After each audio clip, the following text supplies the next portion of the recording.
And go live. I've got the note that says we are live, so I'm going to take their word for it and say we are live. Good morning. My name is Scott Kennedy with All Falcons and my good friend and co-host Nick Kendall, rocking his Santa hat with the orange and blue in Iowa. Normally, I've got him waking up real early in Seattle, but he's on holiday. And how is your trip going so far? Are you looking forward to Christmas Day?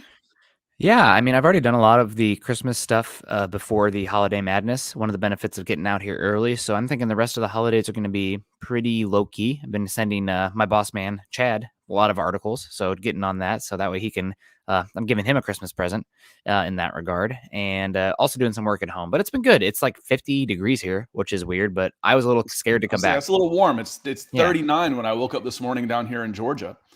No, it's been warm here. I think it's been in like 70s in Denver this week. So, yeah, no, it's a good times. Enjoyed the football games last night and ready to see how these final 3 weeks go. And now that the Broncos lost to the Bengals, Falcons losing to the 49ers, it does seem like it's time to start really digging into the draft I class. feel like there's some clarity here. I posted an article, a link on my Facebook page, and no one really knows. It's a wild ass guess at this point. I'm like, well, it's an educated guess. No one really knows, but it's an educated guess. With 14 games in the books, we've got a pretty good idea. And speaking of Christmas, the draft always feels like Christmas to football fans, guys like us. So wanna say good morning to some folks because what we plan on talking about today.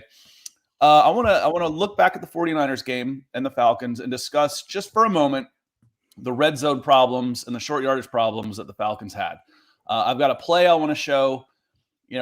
Even really educated Falcons fans just they look at it and say, "Oh, Arthur Smith sucks, Matt Ryan sucks." But I want to show you a play, and then you tell me what are they supposed to do.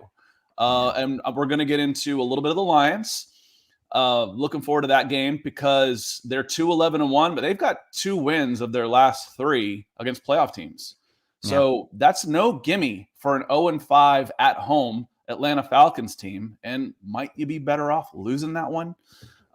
Maybe not. Maybe it doesn't really matter. I've looked at the scenarios and we'll decide on that. And then I want to do a kind of a deep dive on the draft. Where will the Falcons likely end up? And who should be available in those positions and where should they go?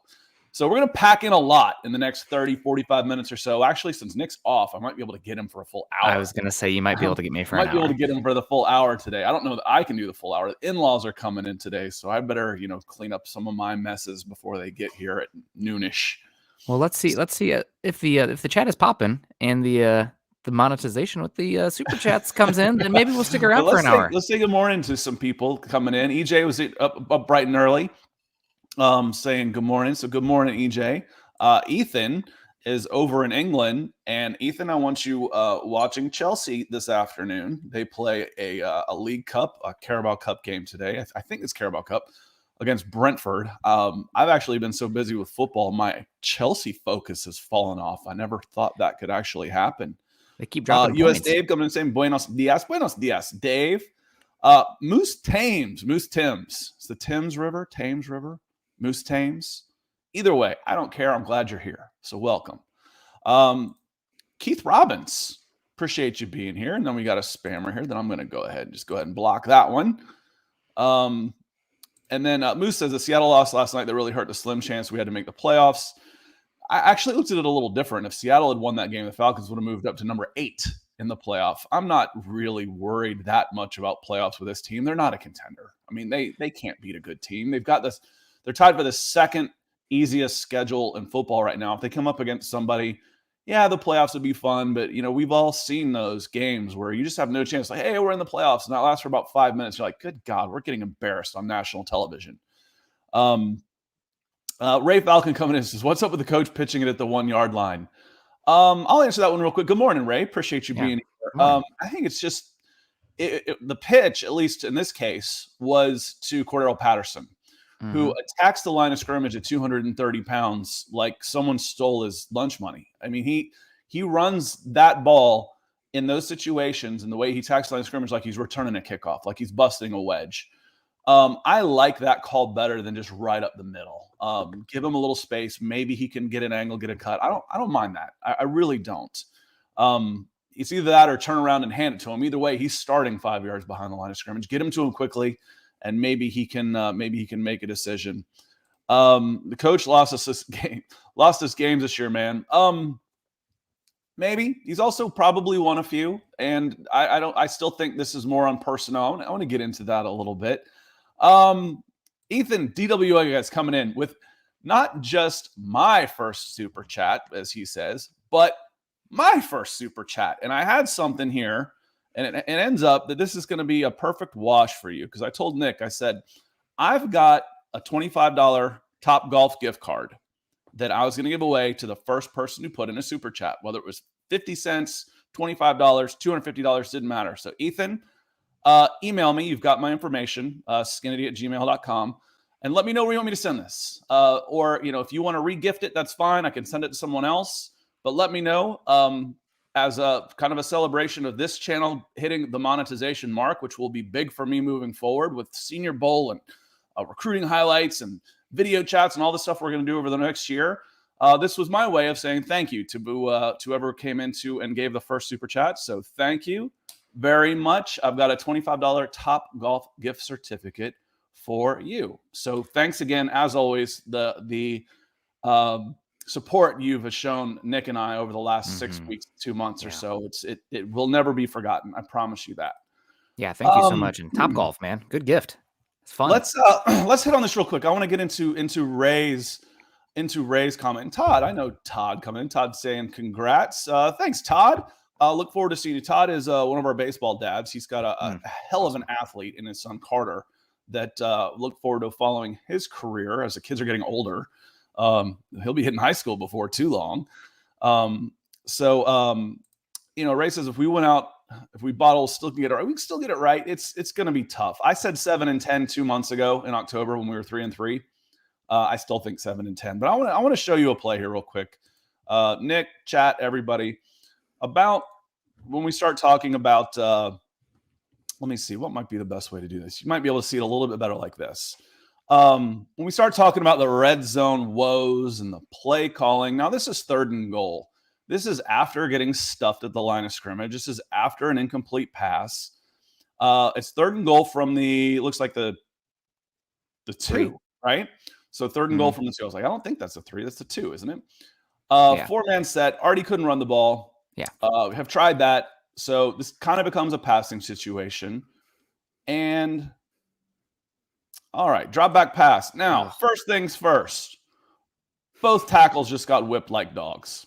Just whipped. I can move it forward a little bit. McGarry, obviously, was the first guy to get whipped because he was getting whipped all day. Here's Jake Matthews blocking a guy into the back. There's a 4-man collision where they're having a meeting where Matt Ryan is. That leaves 1, 2, 9 guys. Because I don't know if you can, if you probably can't see my pointer on here, but that leaves 9 guys that are basically, you got the 2 tackles underneath that are knocking down any short crossing routes or anything underneath like that.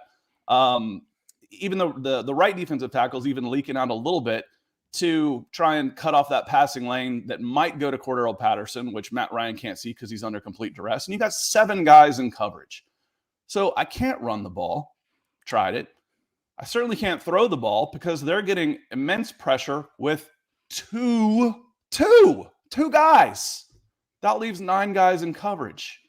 I don't know what to tell you. Is Arthur Smith perfect? No. Is Matt Ryan perfect? No. But if you don't get this fixed, it doesn't matter what those guys do. I kind of liken it to a driving. So my driver sucks. Well, how do you know if your driver sucks if you got no engine? The tires are flat. Until you get those things fixed, you don't even know what you've got. Now, we've got a pretty good idea what we've got with Matt Ryan, but this is what Matt Ryan is facing. He's got nowhere to go with this ball, and he's under duress from 2 players. 2, not as in like, oh, yeah, there's 2 coming after him. I'm talking about it's a 2-man rush. A 2-man pass rush is getting pressure on him. Help me out. Nick, what are you supposed to do when you can drop 9 in coverage and get immediately to the quarterback with a 2-man rush? Thoughts and prayers? I don't know what the answer is when you're getting that whipped on the offensive line. And Matthews at least like contained his guy a bit. I thought he did get beat, but I thought the technique was okay. You already put it away, but man, McGarry is just lunging and cement feet, and then Nick Bosa right around the edge there. So I think McGarry finished as the worst graded player in this game. He's been the worst right tackle in football this season. And when you're that poor at one position on the offensive line, it can tank your entire offense. And we've seen Well, that in and a the lot of thing is, games. though, it's not even that one position because Jalen Mayfield's worse. Yeah. So when you've got one of those guys, it can kill your offense. When you've got two, you got no chance. Yeah. So Jalen Mayfield's a rookie. I'm willing to give him a little bit more. It's like, okay, he was drafted actually as a right tackle to put pressure on McGarry in the third round. Oh, Spencer Brown will look good in that spot, but I digress. But I don't know.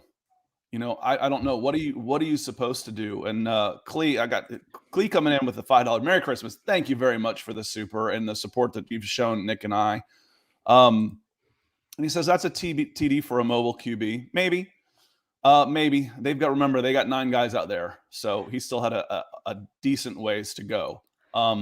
It needs to be a mobile QB that's an absolute unit. Like you're not. Kyler Murray is a mobile quarterback. Lamar Jackson is a mobile quarterback. I don't know if that's a touchdown there for them. Cam Newton in his prime, Josh Allen in his prime, Trey Lance maybe out there. Then yeah, you have quarterback power, okay, but that's not who you have. So that's one reason I love the power like I quarterback. said, that doesn't mean Matt Ryan sucks. That's just not who he is, and that's probably a touchdown with a good offensive line.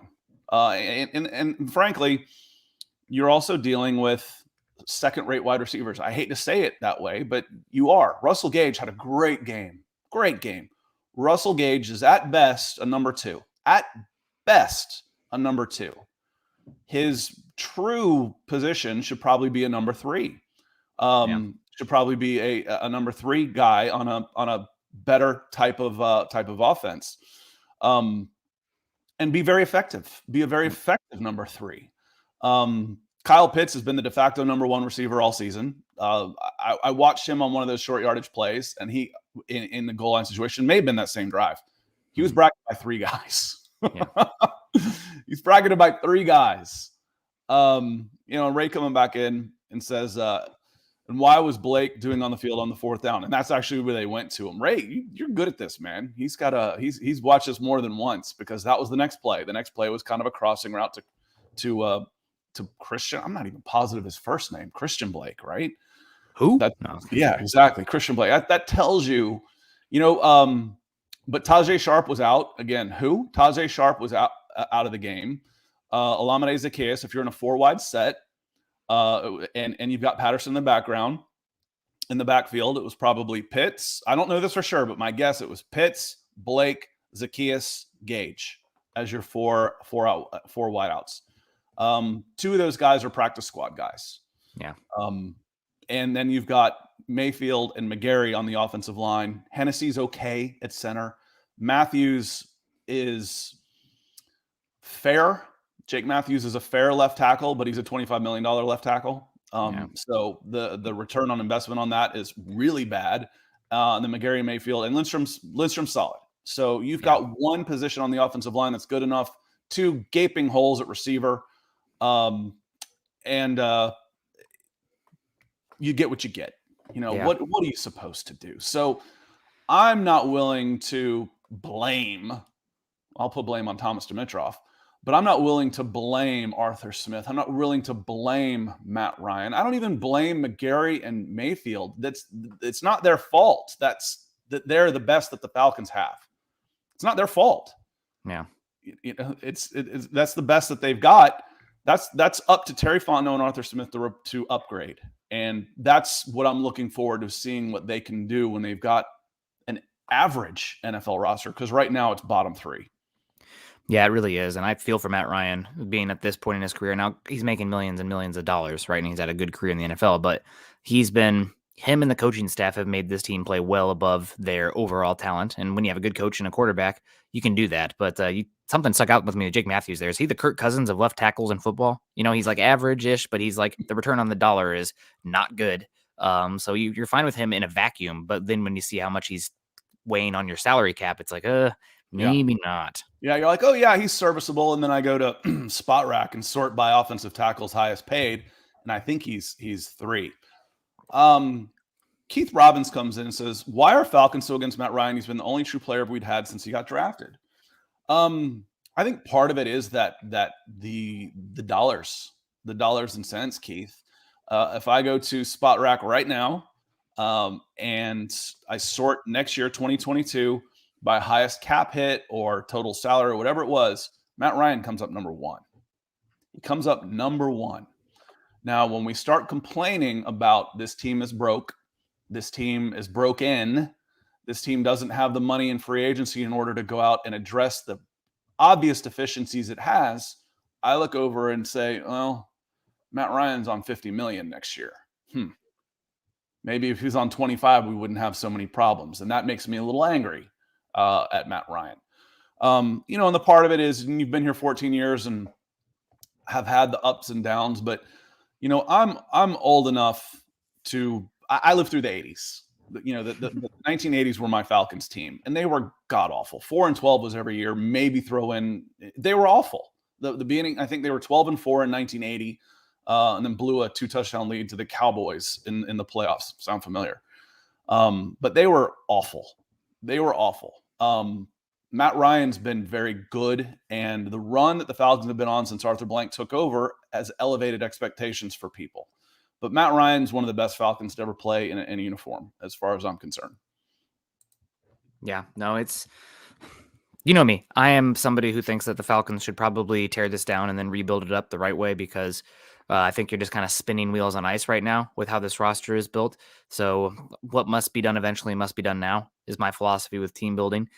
So if you can get salary cap relief, even if you have to bite the bullet in 2022, future salary cap relief, and get some assets, young cost-controlled assets for Matt Ryan, I'd be looking to do that. I know that it maybe makes you a worse team in 2022, but again, I'd rather get all the stink done in one season and then open up the window than be, 2022 through 2024, where it's like, okay, we have this guy, we can't really move on. We haven't moved on yet. And then the windows opens up. Nah, man, I would rather bottom out and bounce hard off the bottom and then spring forward. And I think next year's draft is the one to do it too, because this year's class, we're going to start getting into the draft here pretty soon, today even.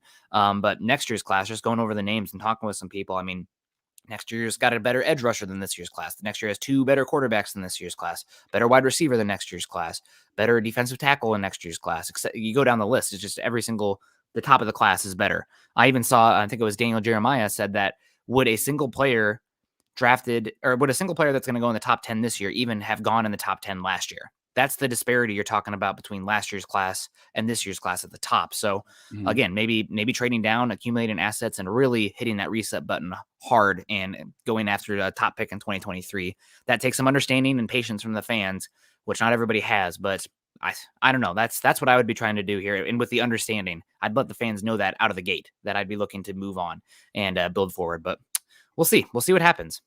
Yeah, Matt Ryan's cap hit next year for 2022 is 48.6. His dead cap number is 40, and then it drops to 15 in 2023. So you could spread that over 2 years. So help me out with this one, Nick. The question I have is, don't you have to get salary cap relief? Let's say he's on 48. He's on 48 million. He's got a dead cap of 40. If I get somebody to take half of his contract, my salary cap hit cuts in half, right? Mm-hmm. But it still then adds on to the dead cap number. Yep. So my cap hit with him not being there would be 65 million, correct?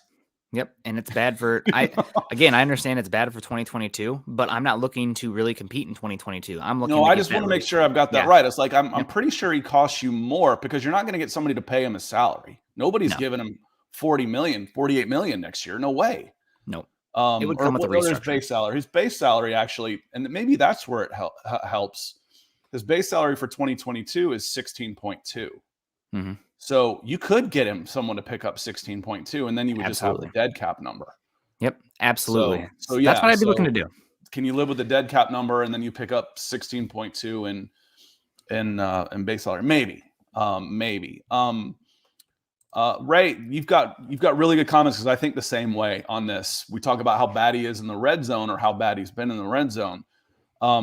he has a 41 game-winning drives, but 95% of those are game-winning field goals. You're absolutely right, because what was the knock on Julio Jones? Disappear, no touchdowns, disappears in the red zone. And I get asked, why is this team and why has Matt Ryan been so bad in the red zone over the course of his career? And I still look at the offensive line. When has the Falcons in his 14-year career really had a good offensive line? The first year Alex Mack was there, that was pretty good. Alex Mack is a free agent signing. He was pretty good. But no, you're absolutely right on here. Most of his game-winning drives are field goals. They're field goals. And if you have to get into the end zone, I can remember a lot from the Eagles to the 49ers in the playoffs where, they needed a touchdown and came up short to Tony Gonzalez a couple times. And you're dead on there. Let's look at the Lions real quick, because that's going to set up the remaining 3 games. The Lions are playing some decent football. Hello everybody. Let's chalk this one up. Go from 6-8 to 7-8. But the Lions beat the Minnesota Vikings. Went on the road to Denver with half a team and got beat by the Broncos. A bunch of third stringers from injuries and COVID protocols. Their list was this long. And then they turn around and they beat Arizona at home handily, I might add. Now that's a trap game. Maybe they're looking over them, and the Falcons aren't good enough to overlook somebody. They are good enough to beat a bad team. But this isn't a gimme, Nick. No, not at all a gimme. And that's true in the NFL in general, right? You saw Bronco fans beginning of the season, you beat the Giants, you beat the Jags. I mean, we've seen it this season. Every single game in the NFL is tough. The Jags beat the Bills 9-6. You just had the Lions go and make the Cardinals look absolutely foolish. You had a up and down New Orleans team whip the Packers week 1. The weird things happen in the NFL. It's not like Alabama going up against a SWAC school or something. There's talent on both sides of the ball. So definitely not a gimme. And something that kind of scares me about this matchup with the Falcons is that the Lions can run the football. They have a good, you talk about offensive line.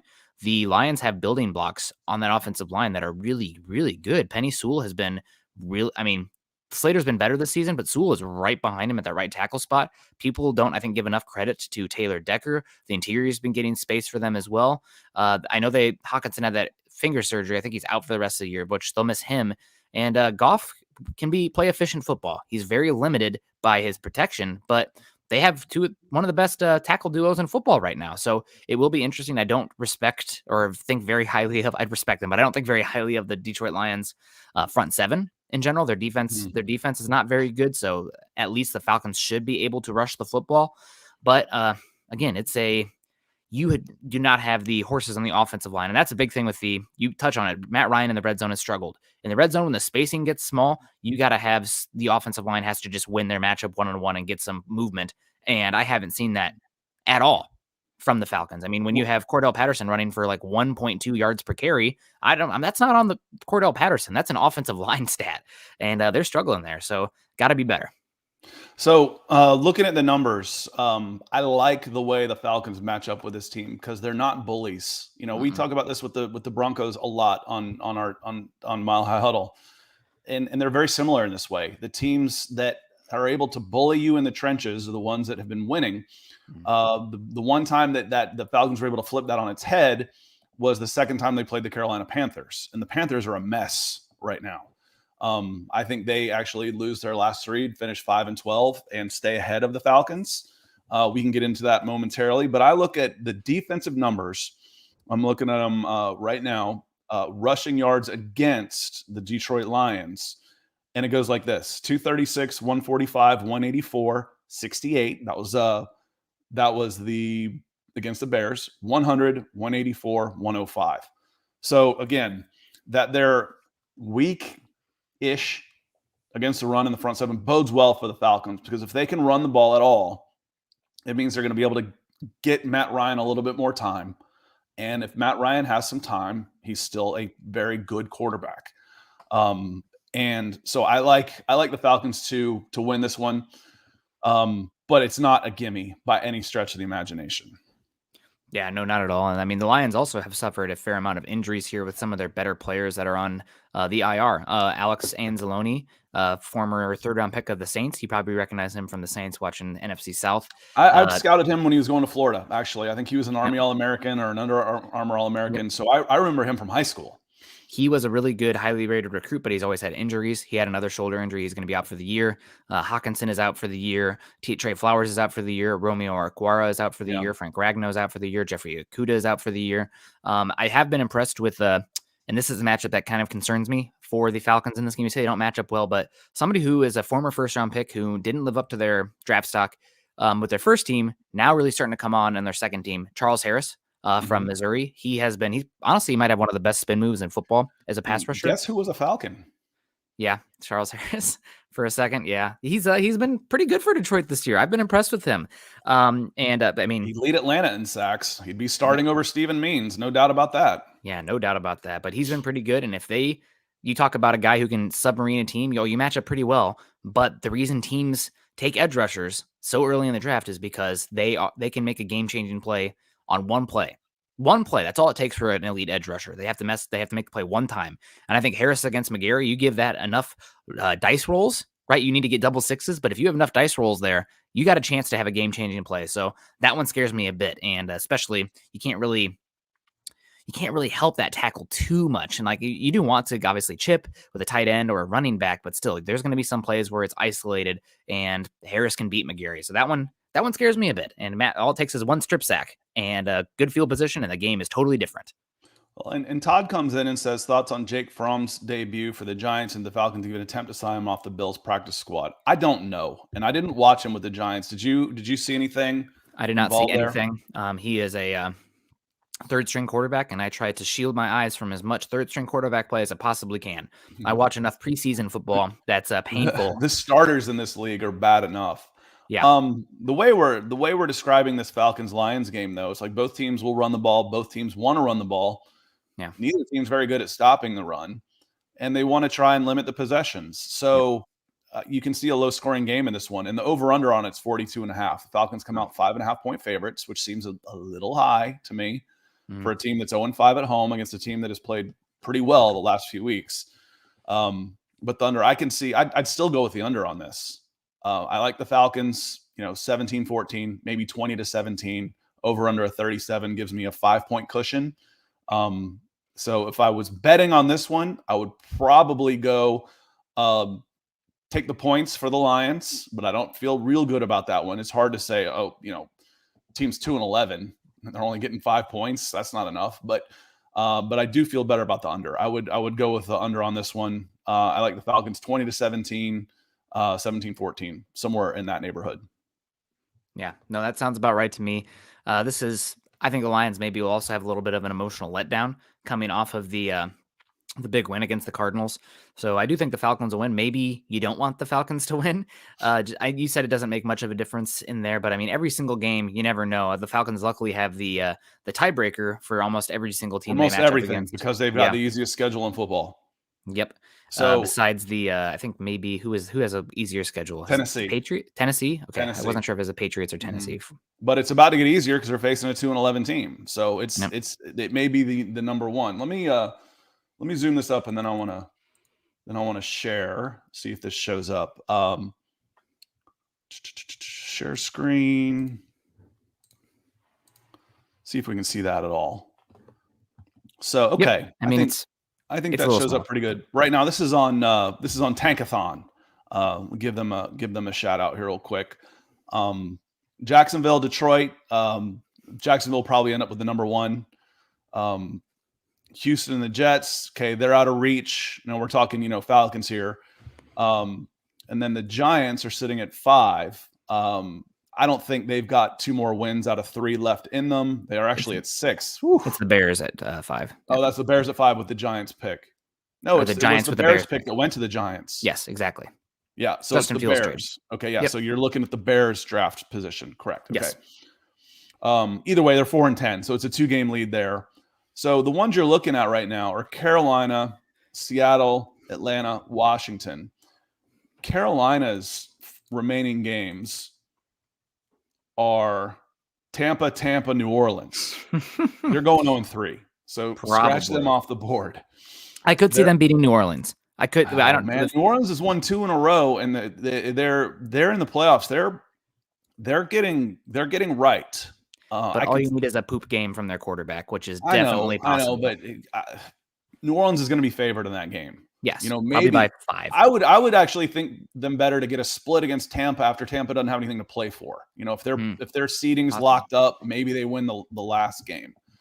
And then the Seattle. Here's the interesting one, but that's by the Jets. All right, read this to me again, because it's the Seattle's pick is going to the Jets. Yes, exactly. So it's the team on the left is who the pick actually is from, but the one it's like the arrow is pointing this pick, Chicago pick so to the Giants. To the Jets. Seattle's a team we have to look at to see who picks there. And Seattle's final games are home against Chicago, home against Detroit, at Arizona. I think they can win both of those games. They should. If they win both of those games, even if they win one and the Falcons go over, but if they win one and if they win both and the Falcons win one, they jump ahead. That would put the Falcons at number 8. I think that's where they're going to end up being. I think the Falcons split Detroit and San Francisco, lose to Buffalo, finish 7-10, and get the 8th pick. Washington here could throw a little bit of a wrench in that, because there's a chance that they could go over, because they've got Dallas, Philly, and the Giants. Mm-hmm. But they should beat the Giants. You don't want to lose those divisional games. They should get one win out of that bunch. And if they get one win, it takes them out of contention because of their strength of schedule. And then everybody else, the Falcons basically have a 2-game lead on, because their strength of schedule is, again, if you look at it here, strength of schedule, it's sorted by order. And the Falcons here at 464 is about to get even lower. The only one I think that's ahead of them, they were tied. It's actually tied now. 464, and they were with Miami at 458. Oh, 458. Yep. So they'll drop below that. Miami. So Miami could be a problem too. Then. Yeah, but what I think about Miami is that one right there. Yeah. Miami's on a roll. But look at their schedule. They've played their 6 wins are against. It's probably the softest underbelly we've seen. But that number's about to go up. Yep. Because their strength of schedule is going to pass the Falcons. So New Orleans is 500. Tennessee's got a winning record. New England's got a winning record. Tankathon, I actually think, includes all the games that, not the ones that have happened. It's the entire schedule. So I think they do include the games that haven't happened yet in their strength of schedule. Okay. So you're not going to see it change that. You'll see it change, but that's because these teams' records will change. But I think they're already tabulating New Orleans, Tennessee, and New England in that strength of schedule. Okay. Well, either way, I still think, going back to this tab here, looking at where they are, I still think the Falcons finish 7-10, and with the number 8 pick, picking just ahead in here with New York, the Chicago's pick, and Carolina, the number 8 pick. So you're sitting there at number 8, Nick. Let's put on our GM hats. This is where we pivot to the draft portion of the show. Where are we? About 30 minutes in. That's a good timing. Let me get rid of this here. Bring us back up here. And let me stop the screen share. There we go. So you're looking at, and actually let me go back through the chat here and a couple of questions on here. Yeah, let's do it. And KB82, welcome to the show. Is that Keith? Kenneth, welcome to the show. Appreciate you being here. So what are your thoughts on Cordero Patterson? What an awesome story of how he went from a failed receiver to a legit dual threat running back. He's a Falcons MVP, without a doubt, without a question. Without him, they couldn't score a point. Literally, without him, they went 6 quarters of being shut out. 2 against the Cowboys, 4 against the Patriots. Man, I'd probably take AJ Terrell. Just because of the positional value and how young he is and everything for the most valuable player. But I hear you. The most valuable player to the Atlanta Falcons this year is Cordero Patterson, and it's not close. Okay. I guess we are going to have to debate the term value. Like if both these guys were available on the open market, who's getting the bigger value contract? To me is if you take each one of these, if you take one of them off the team, how much does it affect the record? Okay. I'll buy it. I'll buy in. That's what I mean. If you take AJ Terrell off the team, it doesn't affect the Falcons' bottom line record as much as it does Cordero Patterson. If I'm looking to rebuild and I'm shopping somebody, I get 3 first-round picks for AJ Terrell, and I might get a third-rounder for Cordero Patterson. Yeah. No, yeah. Terrell. And the thing about Terrell is it's frustrating because he is so good. But and I know who I want to be the agent of. Yeah. God, that's so true. I'd rather be AJ Terrell's agent. Don't get me wrong on that. But to this team this year, Cordero Patterson is hands down the MVP. Hands down. Maybe. Okay, if you take Cordero Patterson off this team and put in a league average running back, what do you say the record? Do you think you have 3 less wins, 2 less wins? Yeah. If you take off Matt Ryan, most of their wins are by one score. If you take off Matt Ryan and put in Teddy Bridgewater, how many games does this team have? Probably the same. Too much different. You don't think so? Okay. I don't think it's too much different. I don't think it's as much of a difference again because Matt Ryan, the quarterback play isn't. I don't know. I'm not even sure how to say this. The quarterback play can't shine nearly as much because the offensive line is so bad. So you're hampering the quarterback no matter who it is. Yeah, and I love your car analysis there, or car analogy. That's one I've used before. I don't know if I picked it up from someone else, but the Broncos, they got the shiny car. They got new wheels. They got the fun interior, the leather interior. No engine in that goddamn car. Like, well, damn. You got an engine, but all your wheels are flat, and you have no steering wheel. So you got the engine with Matt Ryan, but you still can't go anywhere because the rest of the car is falling apart. So it's rough.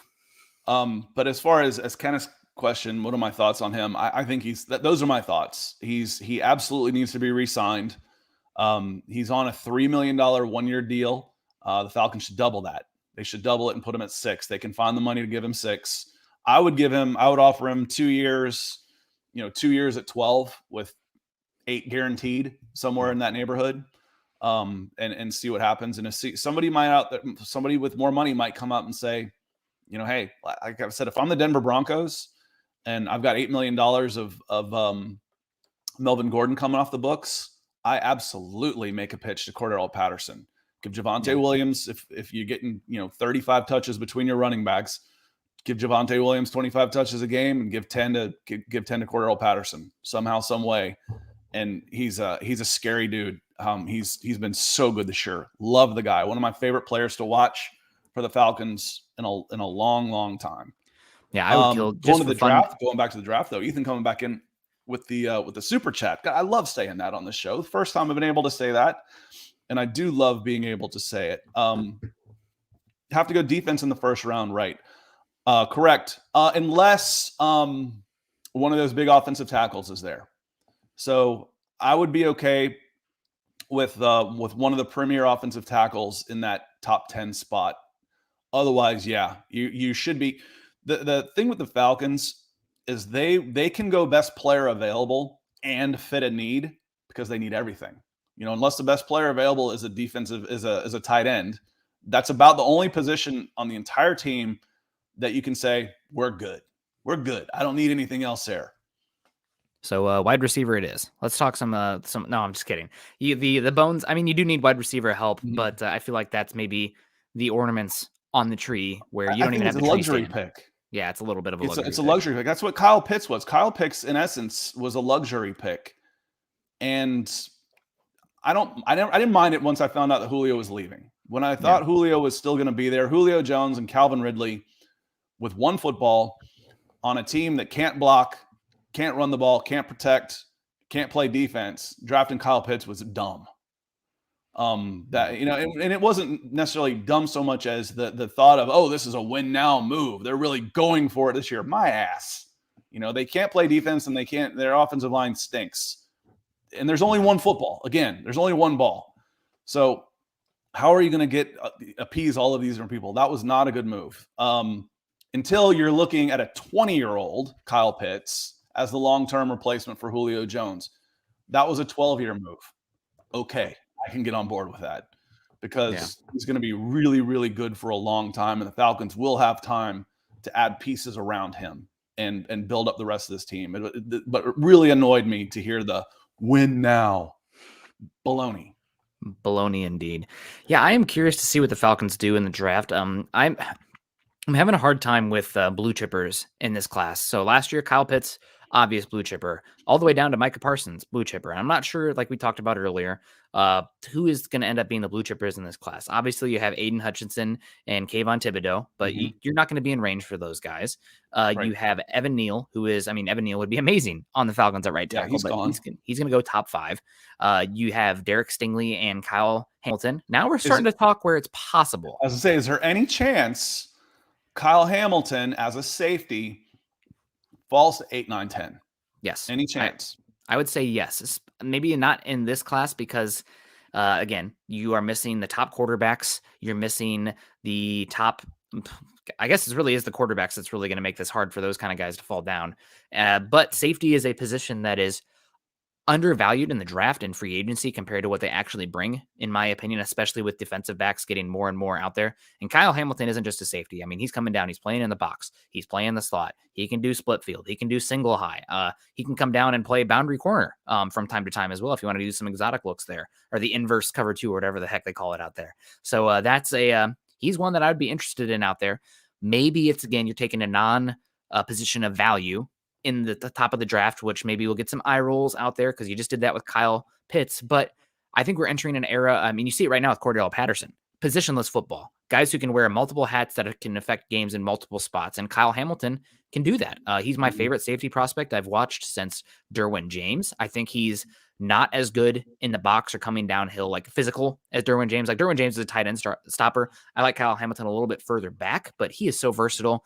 And with how important keeping big plays out is, deep explosive pass plays, and the advent of or more and more cover 2 shells in the backfield, I would love Hamilton on this defense. You get a difference maker, a guy who I think if I had to bet on any player in this class being a Hall of Famer, I would probably bet on Kyle Hamilton. Again, defense, it's not like the running back position or even like the interior offensive lineman. That defensive player is going to make an impact no matter what, just by their presence, where you can kind of get away from a guard or a running back. So, there's a gaping hole. Again, like I said, it should be pretty easy for the Falcons to go best player available because they have needs everywhere. There's a gaping hole at safety. Deron Harmon hasn't been very good this year, but he wasn't supposed to be. I mean, he was brought in, a journeyman guy from the Lions, signed on a 1-year deal. Eric Harris, I think, actually outplayed what the $1 million that he was getting paid on a 1-year deal, and now he's out for the season. Richie Grant hopefully makes that leap first year to second year. He was a guy I really liked coming out, and he's been okay as a rookie, but he hasn't been, off the charts. So there is a immediate need at safety, so that fits that. And now we've talked about, the positional value, that type of thing, and I get your point of view absolutely about, if you miss on that, then it really hurts because you're not really getting anything out of this guy. So, and that's kind of when you're recruiting, it's hard to go for the 6'3", 300-pound offensive guard that's okay, because if you miss on him, he can't play anything else. I can move defensive tackle to offensive line. I can do that. But my point of view has always been, if I think I've got a game changer, I don't really care where he plays. I want him. I want Micah Parsons if he's a game changer at middle linebacker. It's okay for me if he's a middle linebacker because you can change the game from anywhere on the field. And if Kyle Hamilton's available, I think he's absolutely a guy the Falcons can take. And on top of that, he's an Atlanta kid. For whatever that's worth, he went to Marist High School, about 10, 12 miles outside of the city center. He's an Atlanta kid, and, finding somebody that might actually have grown up a Falcons fan or at least an Atlanta fan, it's not all that common. Yeah. And one of the benefits of being as vacant on the roster as the Falcons are is that you can go a number of directions, and they're all going to make sense. I mean, Kyle Hamilton, stud, going to make sense if he's there. Derek Stingley, he scares me a little bit with his best tape was his freshman year, but like when he was out there, there hasn't been a cornerback that's moved and played like him.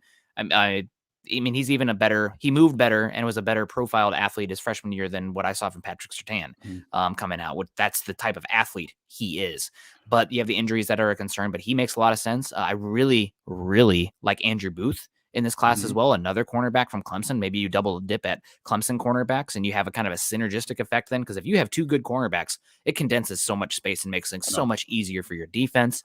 There are 2 offensive tackles that makes sense in that 8 to 12 range where the Falcons are probably going to find themselves at. You got so tell me a little about the kid from NC State. I'm going to butcher his name. I haven't heard it said yet. Ikam Ikwanu. I think it's Icom. Icom? Okay. I think it's Icom Ekwonu. The big Too test much for him. Spanish for me. Yeah, The I is an E. he is an absolute killer in the run game. He is probably the most dominating blocker in the run game that I've watched since Quentin Oh, Nelson. man, does that fit what Arthur Smith likes to do? Yes. The big question for him, Icom Ekwonu, is going to be the arm length. He is measured in at 6'4", and is he going to measure 33, 34-inch arm length? Because if he is a tackle, if he hits that 34, or even 33 and a half, let's say that, his value will probably end up sticking up here. If he is sub 33, he'll probably slide down a bit because he'll have to stay at the guard. He's going to be a good guard, but Right. I don't know if you want to use a guard with a top 12 Well, pick. I think Matthews will stick at left tackle for now. Yeah.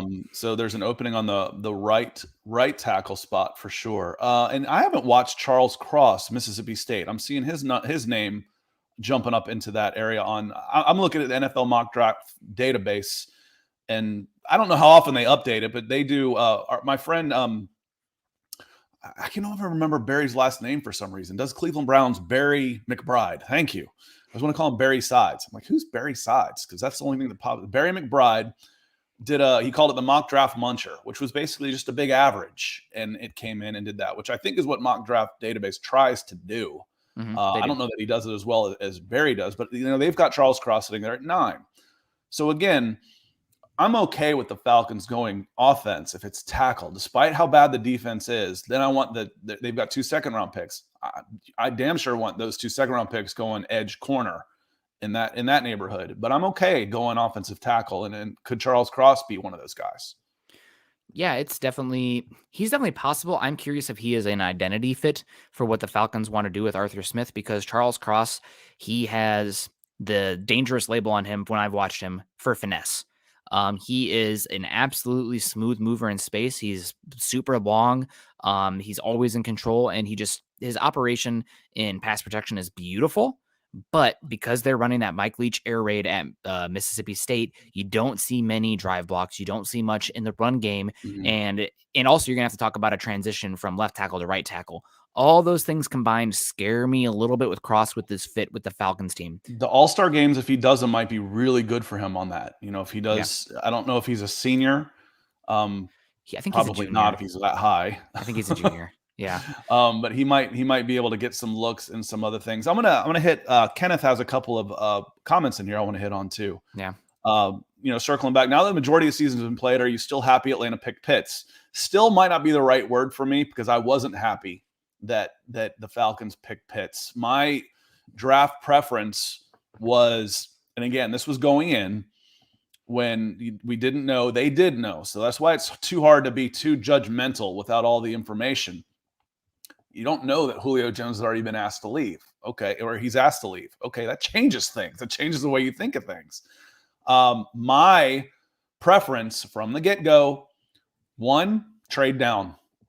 Trade down. You've got multiple holes. Trade down. 2, I wanted the quarterback. I wanted Justin Fields, kid from Kennesaw. He's from Atlanta also. Local kid, would be an immediate impact with the local fan base here.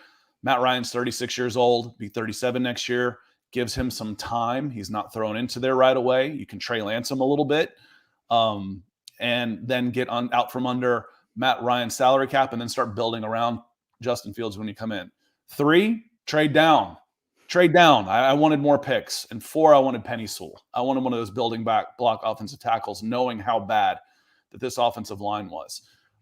Knowing how far the Falcons, and at the time, I don't think I really realized just how bad this Falcons roster is, and going and getting Kyle Pitts to me now makes a lot of sense. Yeah. Is there someone else? I still would have been happy with Penny Sewell, Slater, the offensive tackle.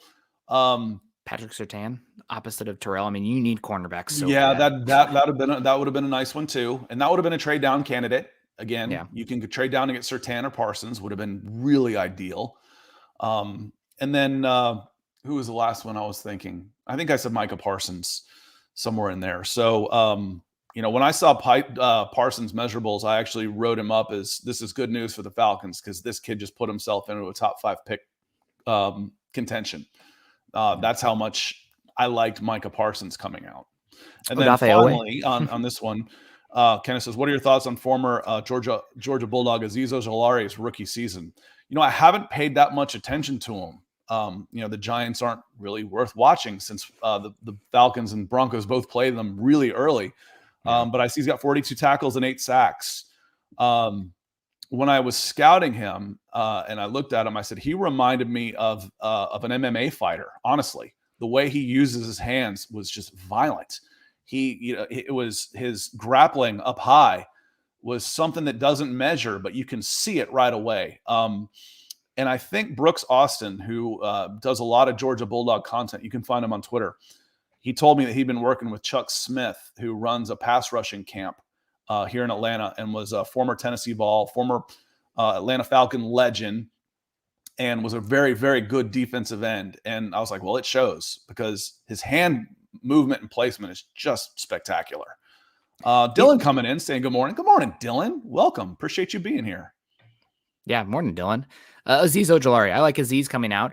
The thing for me is I am trending more and more by the day away from the one gapping finesse downhill rushers. Not that finesse is a dirty word, but like Azeez Ojulari, you're not going to play him gap and a half. And I think that in the advent of the 2 high shells, go ahead. He had some health questions around him, didn't he? He did. Yep, he had a degenerative knee concern. Yep. But as far as Azeez Ojulari, I am really trending away from the light box type of defenders because the NFL is going away from the 7 men filling gaps, the +1 in the run game. And I think that Azeez Ojulari, you don't ever want him to have to be in charge of multiple gaps when he's rushing the passer. You want him to be not have any. What's the word I'm looking for? You don't want him to be overly disciplined in his rush because he is a smaller guy. You want him to use that speed and the bend to get around the edge. And I think that with the way the games are trending, you want another player in the defensive backfield. I'm willing to sacrifice a little bit of speed and bend if a guy can play half man and power through the tackles. So you still, especially with the quick pass game. I mean, the quick pass game makes it so hard for these speed rushers to get home. So somebody who can play that man and a half. I mean, my ideal edge rusher, and I've loved him forever, is Cam Jordan, who is that, absolutely monster, 6'5" length. I mean, he beat the absolute poop out of Tristan Wirfs this last week, which is upsetting to me because I love Tristan Wirfs. He's beaten up a lot of guys. I mean, I'm going to go a little bit older than you, but that's Bruce Smith, Reggie White. Yes, those are those guys that are big, fast, active, athletic, strong. They can do it all. Do it all. He's in that mold. And the ones, I mean, you see it with quarterbacks, the ones that are more athletic or the quick pass game, like Von Miller. I love Von Miller, but the style of pass rush where you have to get so far around the arc to get home to beat that tackle, the quarterback just steps up into that gap that you created on the other side. Now, you can kind of scheme some of that out with a blitz or a twist and a stunt, but you're kind of limiting yourself. So I like the ones who can actually play through the half man of the tackle with length while they're still really playing contain, force that pocket in slowly, and not have to do too much out there with the scheme. So I think that's really important, especially with the game changing where you're seeing teams on 1st and 2nd down. They're saying, I dare you to run the ball. I'm going to play cover 6. I'm going to play 2 high safety. I'm not going to give that +1 in the box because if you're going to run the ball, that's way less efficient than the home run balls over the top that you're getting on 1st down on play action. So I like the bigger, longer, more physical edge rushers that can do that. And somebody like, again, we're talking edge rushers for the Falcons. They haven't even thrown his name out yet. George Karlaftis. That's where I was going. There's 2 guys. I put one of them on the header for this show. I was like, we got to get to them for God's sakes. I put one of them on the header for our show was David Ojabo, and then Ojabo, and then Karlaftis. I know you're a big fan of Karlaftis, so hit on those 2 Big Ten edge guys for me real quick. Karlaftis, he is one that I know that some people don't like him as much because he's not as scheme versatile. I don't think you're going to see him playing that true stand-up edge in a 3-4, but I'm starting to get to the point in my life with watching this football team that you're living in sub-package so much and rotating your defensive line anyway, that 4-2-5, 3-2-6. I mean, you're playing nickel or dime 70% of the time in the NFL. And most of the time it's going to be 3 or 4 guys on the line. So I'm not seeing 5 guys on the line. He's not going to be playing 9 technique way out there like sometimes you see with Von Miller in base. That's not his game, but he is so strong. I think he's only 20 years old right now, which is a contrast to David Ojabo, who is 22, I believe. Mm-hmm. Ojabo's a better athlete. But when you're talking, quick twitch guys, receivers, corners, edge rushers, that can make a difference. Yes. You're hoping you get a guy like that for 10 to 12 years. When I use a top 10 pick, I want to sew up that position for the next, you know what, I'm distracted and I'm just going to go ahead and do this. Ethan comes in and, you know, he's just distracted me.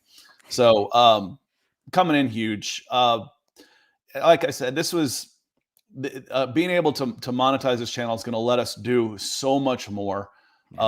You know, I did some stuff around the Senior Bowl last year, and basically for free, because my channel wasn't monetized. It would have been worth a couple $1,000s for my one trip. So knowing the ROI I can get on this because of folks like you, Ethan, and the support that you're giving, I'm really looking forward to getting back into content. I was on the administrative side for so long, but I cut my teeth in this business as a content person. And this is what I like doing. I love going out, watching, talking football, being told I'm a moron, and maybe I am, but I'm an honest moron. And I'll tell you what I think. I'm not going to tell you I'm right, but I'll tell you what I think. And then it's up to you to say whether this guy knows what he's talking about or not. I feel this Nick's very much the same way. He's not going to tell you he's right. He's going to tell you what he thinks. We're going to be wrong. We're going to be right. But we're going to have a good time doing it. So thank you very much. Yeah, and I'm very much a good process. Good process is going to lead you to good results more times than not. So, you know, there's no guarantees in life, but if you have a good, solid process, you're going to have more good results more often than not. And I think that we both have good processes as far as team building, what we're seeing, what we're looking for. And also, neither of us, one thing I hate, and I think this has been more prevalent recently, but doubling down on wrong takes. You know, sticking your head further in the sand, even though there's new evidence. When there's new evidence, you know what you should do? You should change your opinion. You should take in new stuff and have your challenge or your notions and biases challenged. And that's something that I've always, you know, when I was doing recruiting rankings, you know, which is even harder than the draft. It's like, you know, how do you get what do you think about being wrong? I'm like, half the NFL draft goes bust. The first round goes bust. Why would I think I'm going to get them all right? No, there's no way. I'm okay with that. Absolutely. What can I do? What I want to say is, why did I miss? And can I get better? Yep. A lot of times it's just things you can't control. You know, Brandon Huffman, good friend of mine that I come up in the business with. Our biggest bust was we were both out in California. I was in California, he's in Seattle, West Coast guy. And Daryl Scott's a running back out of St. Bonaventure, I think. Comes and runs a 4.4 at one of our camps. He's 210 pounds. We put 5 stars next to his name. Commits to Colorado at Hughes, and he shows up to Colorado at about 260. What? That's not my fault. Yeah. Sometimes, I mean, a lot of this stuff is, and that's why we're working with half the puzzle pieces here, but it's what's in here, not the puff on my head. What's in their head? What's in their chest? And it's hard to say, especially for the positions like quarterback. But well, you know, you're dealing with people. These aren't computer games. You know, you can. Dave, you're late. Dave, welcome in. Appreciate you being here. Sorry we missed you. You've had a good show. So if you go back and watch, please leave some comments, and we'll come back and answer them for sure. I cut you off because I got distracted by the DWI guys, our friend in London. Which was great. Happy to be distracted by that. But I didn't let you get to David Ojabo yet, the Michigan end opposite Hutchinson. So tell me what you've seen with him, because I know you watch a lot of Big Ten football. I love the Big Ten. Ojabo is that thing where it's ideal what you want in the NFL because you have synergy of playing off another good player on the opposite side. And he had Aiden Hutchinson on the opposite side. So a lot of attention wasn't directed to Ojabo. So he had a lot of one-on-ones and Hutchinson forcing a quarterback to escape, and then Ojabo with his length and athleticism being able to clean up. But Ojabo in his own right is an amazing athlete. He looks like he plays with length. He looks like he plays with bend. I know that him and Odafe Owe were both in the same, I think even the same high school. Both of them are. How about that track team? Yeah, forget football. How about that as a track team or a basketball team? I think they're both knocking on the door of 40-inch verticals. Yep, they're both freak athletes. Ojabo is a little bit older. One thing that also is a bummer for Ojabo, he couldn't make any money on NIL because he's on a international visa.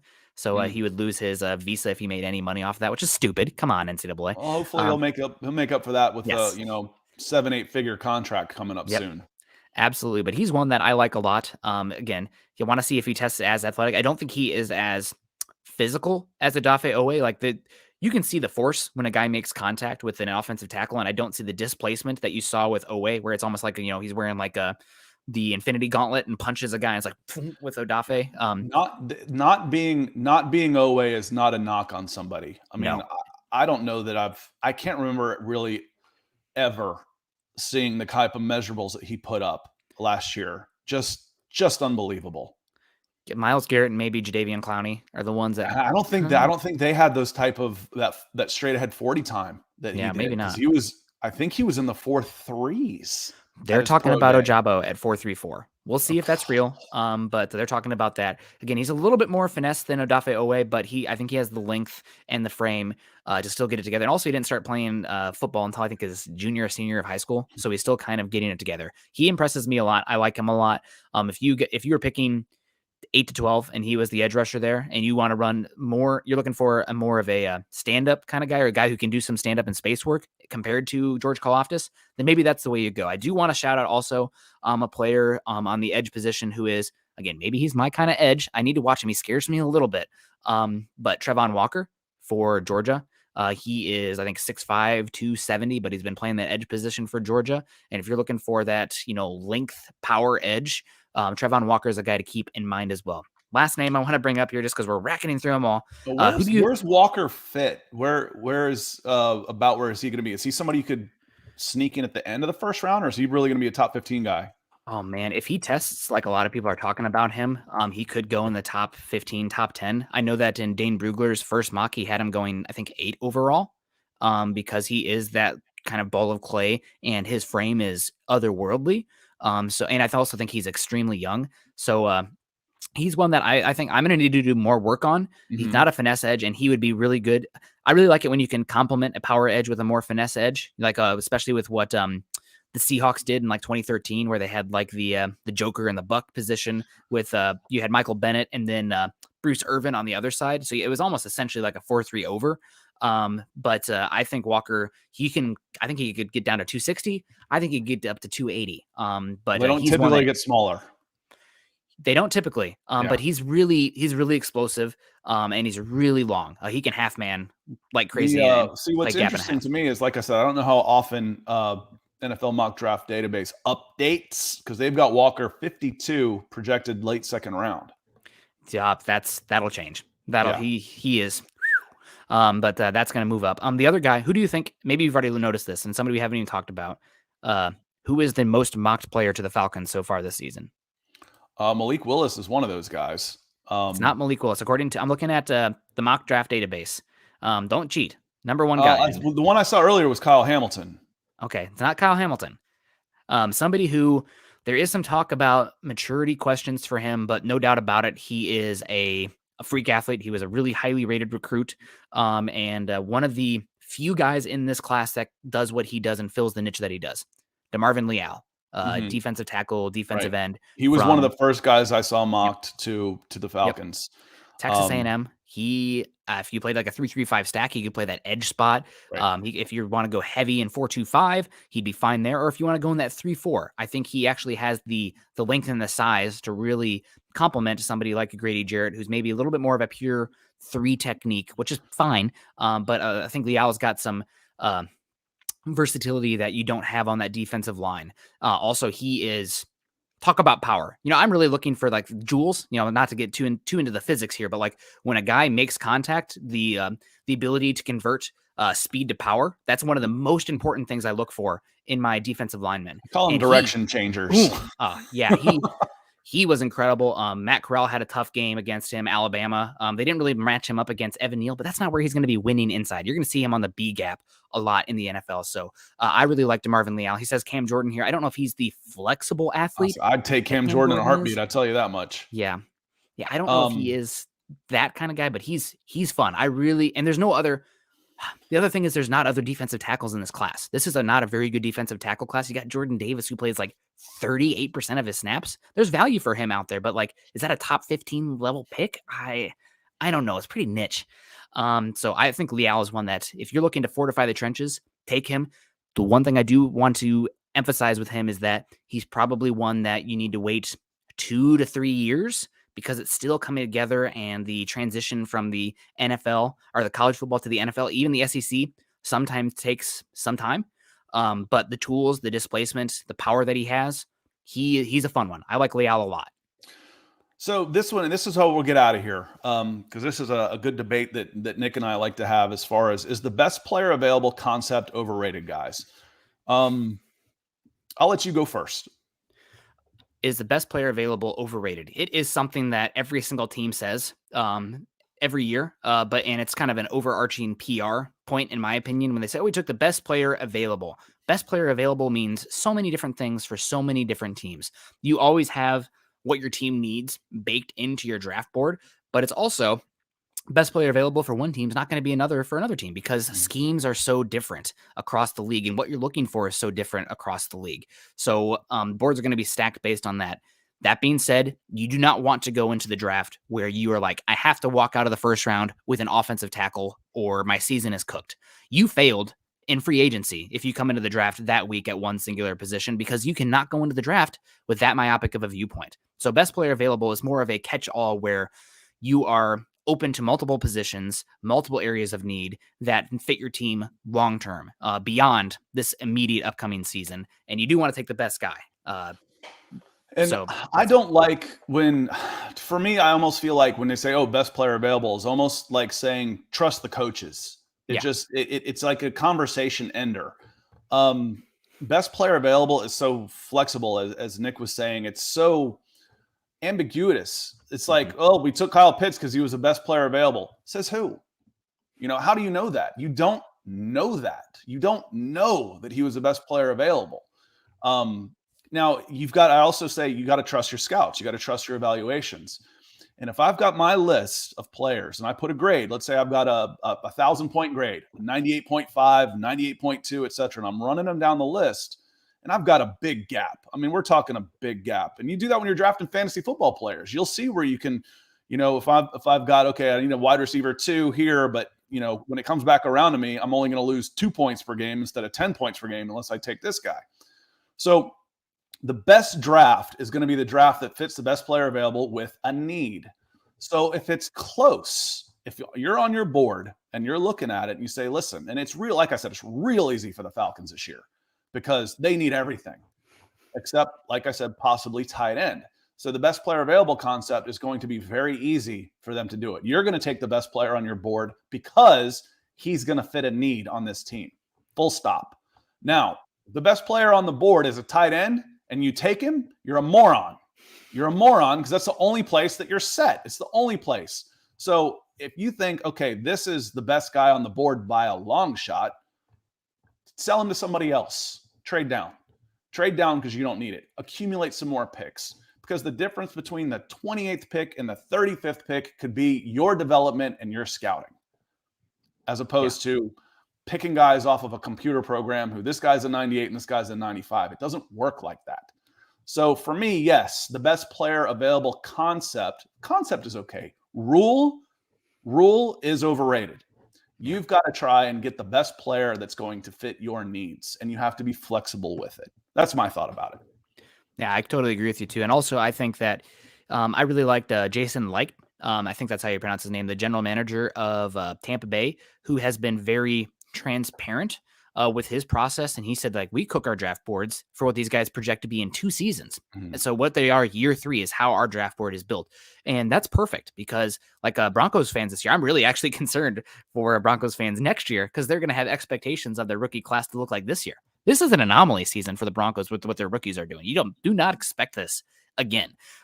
So you need to be thinking long-term with those positions.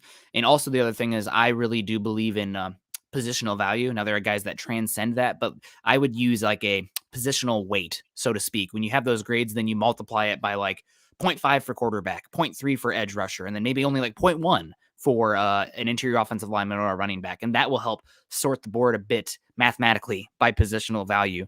And that hopefully makes it come out fine. But there are players who transcend the positional value. Micah Parsons transcends that. Kyle Pitts transcends that. Tyler Linderbaum. Game changers, yeah. Game changers. If you can get a game changer, you take him. It doesn't matter what position. Yep. Because they can change the game. And safeties can change a game. Corners can change a game. Tight ends can change a game. Take him if you like him there. Yep. You just have to understand the risk. And I like that you've been adopting my viewpoint here. It's an investment, right? And if you take an interior offensive lineman, like the Broncos, the year that they drafted Bradley Chubb at 5 overall, a lot of people wanting Quentin Nelson. I was like, okay, well, Quentin Nelson, he legitimately has to end up a Hall of Fame player to be worth the pick at 5 overall. Otherwise, it wasn't worth the pick because you can find guards all throughout the draft. I know some people, the Falcons fans right now, maybe will be like, oh, prove it with their guard play. But besides Lindstrom, but theoretically.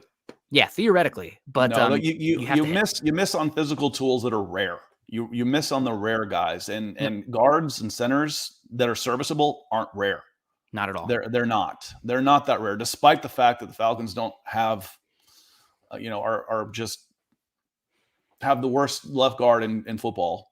That's the anomaly. I mean, someone has to be the worst one, but it doesn't mean they should be that bad. But yeah, Ethan says the draft is always subjective, but limiting to one position makes it even worse. Yeah, you're not going to go in and say, if you're going in saying we need a running back, we're going to take a running back no matter what on that, then that's stupid. That's not what I'm looking for. Again, be open-minded about what you need and who's available, and be flexible in order to build your team. If you start trying to go by specific rules and with blinders on, you're going to be in trouble for sure.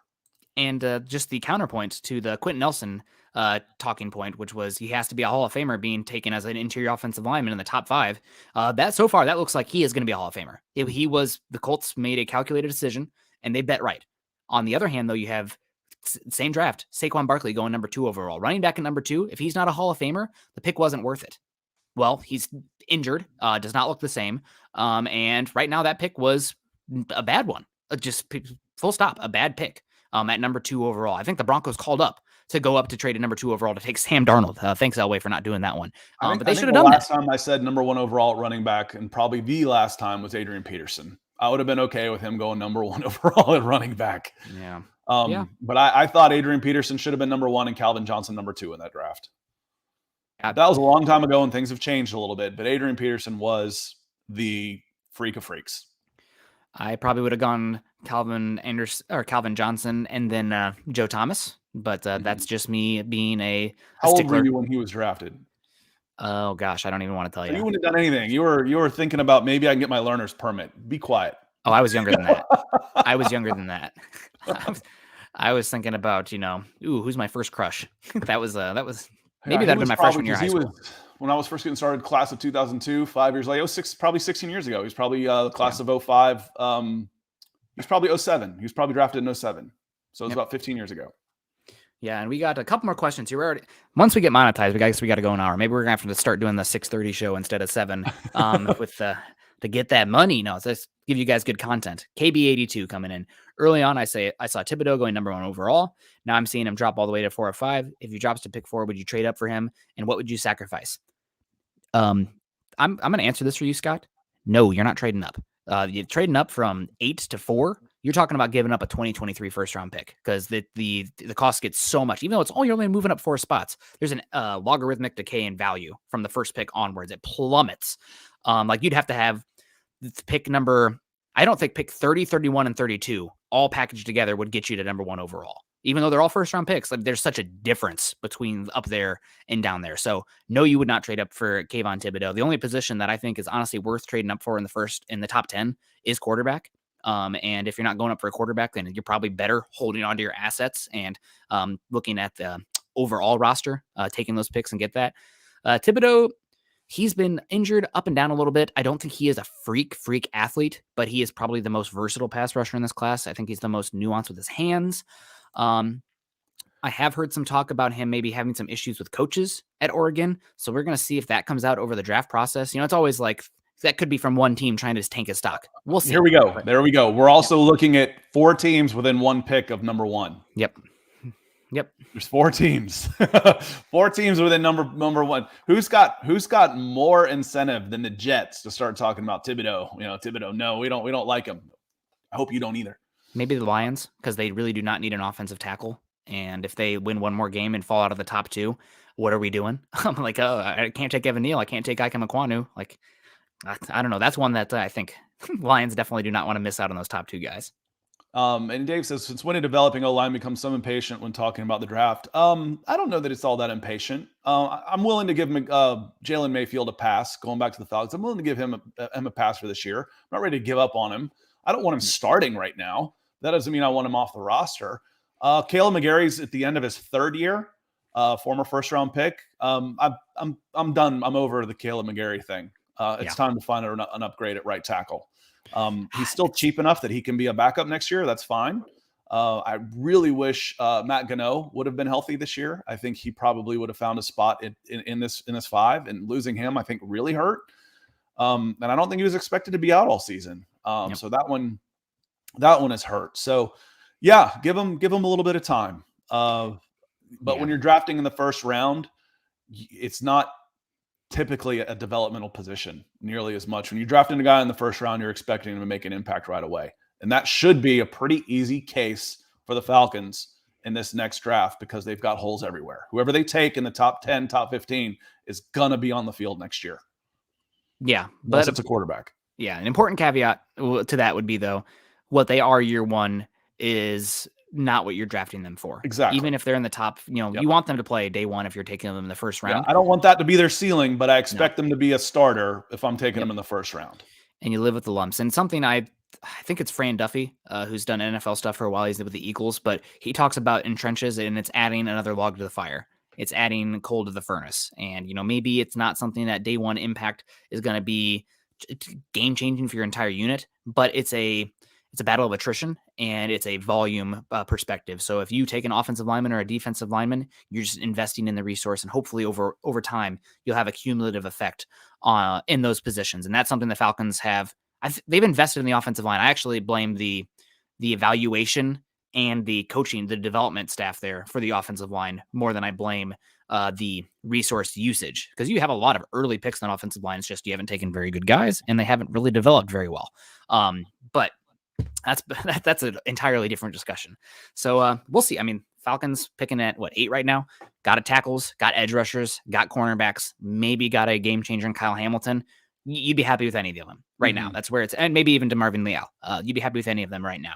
And we got a lot of process to go, a lot of more puzzle pieces to gather, and they're going to play. A better opinion. They're going to play next year. Whoever they draft, they're going to play. Just like Kyle Pitts was coming in without Julio Jones, he was going to play. So it will be exciting. Frankly, I think the guys they take in the second round, unless they package those together, they have 2 second-round picks. They have 4 picks in the top 75. I expect to see 4 guys, all 4 of those guys, getting heavy minutes next season. On that, we're at about 75 minutes. Speaking of speaking of heavy minutes, so I think we need to get going. And as we move forward, maybe we need to do this more often so we can do it 45 apiece instead of going 90 minutes for a Wednesday afternoon. But everybody, appreciate you being here. DWI guys, Ethan, Clee, Mr. Torres, appreciate the super chats for sure. We'll get I won't say we'll have a pretty good idea of where the Falcons are going to end up picking. Like I said, I think they end up with the number 8 pick, and as high, about the highest they could go. Even if they lose the next 3, I think is 7. I think that's as high as they'll get. So they should be somewhere in that 7 to 10 range, and I've enjoyed talking that. Nick, I appreciate your knowledge on these guys, especially with so many guys looking at the Big Ten and the edge. So thank you for being here, my friend.